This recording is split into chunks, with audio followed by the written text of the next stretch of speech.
வம்சம் செழிக்க குலதெய்வ வழிபாடு. நம் குலத்தை காக்கக்கூடிய தெய்வம்தான் குலதெய்வம். அப்படிப்பட்ட குலதெய்வத்தை அனுதினமும் வழிபாடு செய்ய வேண்டும் என்று நம்முடைய முன்னோர்கள் கூறியிருக்கிறார்கள்.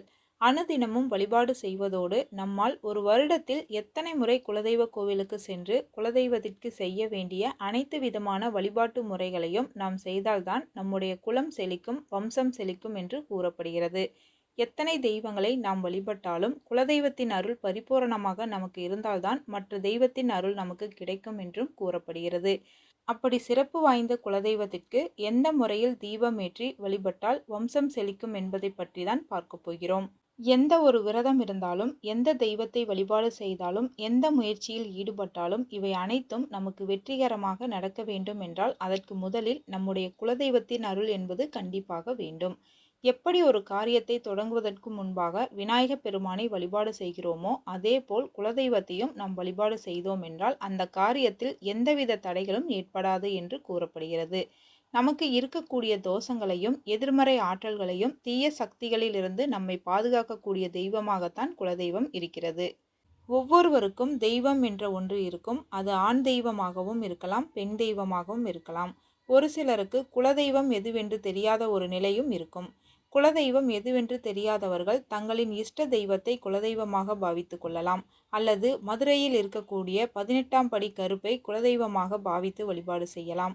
பெண் தெய்வமாக இருக்கும் பட்சத்தில் பௌர்ணமி தினத்திலும், ஆண் தெய்வமாக இருக்கும் பட்சத்தில் அமாவாசை தினத்திலும் வழிபாடு செய்வது என்பது மிகவும் சிறப்பு. மாதம் மாதம் ஆலயத்திற்கு சென்றும் வழிபாடு செய்யலாம். வருடத்திற்கு ஒரு முறையோ அல்லது 6 மாதத்திற்கு ஒரு முறையோ சென்று வழிபாடு செய்யலாம்.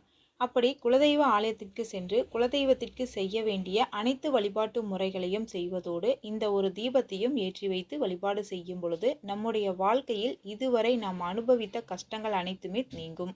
இந்த தீபத்தை ஏற்றுவதற்கு நமக்கு 5 தேங்காய் வேண்டும். இந்த 5 தேங்காயும் சரிசமமாக உடைக்க வேண்டும். அப்பொழுது இதிலிருந்து 10 மூடி தேங்காய் வரும். அதில் 9 மூடி தேங்காய் மட்டும் எடுத்து குலதெய்வத்திற்கு முன்பாக வைத்து அதில் சுத்தமான பசுநெய் ஊற்றி பஞ்சுத்திரி போட்டு குலதெய்வத்திற்கு தேங்காய் தீபத்தை ஏற்றி வைக்க வேண்டும். மீதம் இருக்கக்கூடிய ஒரு மூடியை யாருக்காவது தானமாக தரலாம். பிறகு குலதெய்வத்தை வணங்க செல்லும் பொழுது வெற்றிலை பாக்கு, ஒரு எலுமிச்சம்பழம் மற்றும் 101 ரூபாய் காணிக்கையாக குலதெய்வத்தின் பாதத்தில் வைத்து தரும்படி கேட்டு வழிபாடு செய்ய வேண்டும். குலதெய்வத்தின் பாதத்தில் வைத்த எலுமிச்சம்பழத்தை அப்படியே எடுத்து வந்து வீட்டு பூஜை அறையில் வைப்பதன் மூலம் குலதெய்வத்தை நம்முடைய வீட்டிற்கு அழைத்து வருவதற்கு சமமான ஒரு பலன் ஏற்படும். இந்த வகையில் நாம் குலதெய்வ வழிபாட்டை செய்யும் பொழுது குலதெய்வத்தின் அருள் பரிபூர்ணமாக கிடைக்கும். அதன் மூலம் நம் வாழ்வில் இதுவரை பட்ட கஷ்டங்கள் அனைத்திற்கும் ஒரு நல்ல விடிவு காலம் பிறக்கும். அனைவரும் கண்டிப்பாக குலதெய்வ வழிபாட்டை செய்ய வேண்டும். அப்படி குலதெய்வ ஆலயத்திற்கு சென்று வழிபாடு செய்யும் பொழுது இந்த முறையில் தீபமேற்றி முழு மனதோடு வழிபாடு செய்தோம் என்றால் கண்டிப்பாக நம்முடைய கஷ்டங்கள் நீங்கும்.